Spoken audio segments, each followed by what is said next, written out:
ஆண்டவரால் ஆசீர்வதிக்கப்பட்ட அருமையான தேவ ஜனங்களே, இன்று நாம் வாசிக்கக்கூடிய தலைப்பு என்னவென்றால், திடமனதாய் இருங்கள், விழித்திருங்கள், விசுவாசத்திலே நிலைத்திருங்கள், புருஷராயிருங்கள், திடன் கொள்ளுங்கள். 1 கொரிந்தியர் 16வது அதிகாரம் 13வது வசனம்.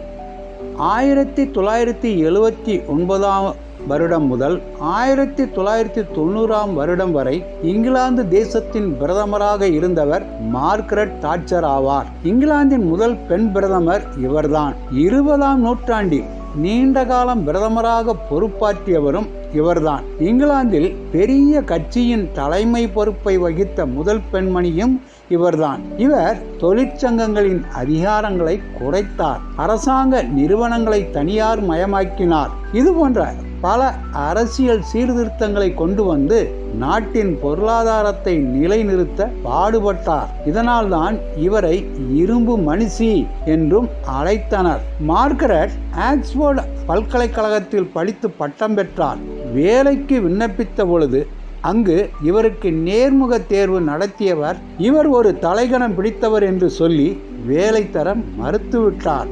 1951ஆம் ஆண்டு தேர்தலில் போட்டியிட்டு தோல்வியடைந்தார். 1951ஆம் ஆண்டு டிசம்பரில் தாட்சர் என்பவரை இவர் மணமுடித்தார். பின்னர் பாராளுமன்ற உறுப்பினராக வெற்றி பெற்று 1970ஆம் ஆண்டு முதல் 1974ஆம் ஆண்டு வரை கல்வி அமைச்சராக பணிபுரிந்தார்.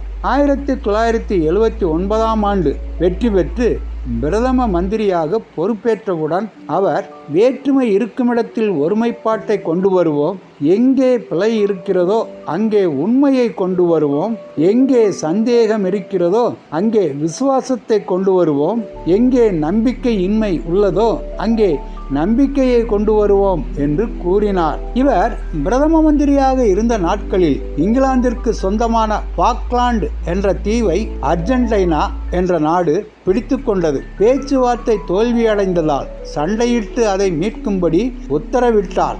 74 நாட்கள் நடைபெற்ற யுத்தத்தில் இங்கிலாந்து படையினரிடம் அர்ஜென்டினா நாட்டு படையினர் சரணடைந்தனர். தென்னாப்பிரிக்கா இனப்பிரச்சனை, சுரங்கத் தொழிலாளரின் போராட்டம் போன்றவற்றை திறமையாக சமாளித்தார். ஒருமுறை இவர் தங்கியிருந்த விடுதியில் வெடிகுண்டு வெடித்து மயிரிழையில் இவர் உயிர் தப்பினார். அடுத்த நாள் திட்டமிட்டபடி ஒழுங்கு செய்த கூட்டத்தையும் நடத்தினார். இதனால் தைரியமான பெண்மணி என்று பெயர் எடுத்தார். ஒரு கிறிஸ்தவன் உலகத்தில் பல சவால்களை கடந்து செல்ல வேண்டியது உள்ளது. அவைகளை தைரியமாக எதிர்கொள்ளும் ஒரு இரும்பு மனுஷியாக இருக்க வேண்டும். திடமனதாய் இருங்கள், பயப்பட வேண்டாம். கர்த்தர் நம்முடன் இருக்கிறார். அவர் நம்மை விட்டு விலகுவதும் இல்லை, கைவிடுவதும் இல்லை. ஆண்டவர் தாமே நம் அனைவரையும் ஆசீர்வதிப்பாராக. ஆமேன்.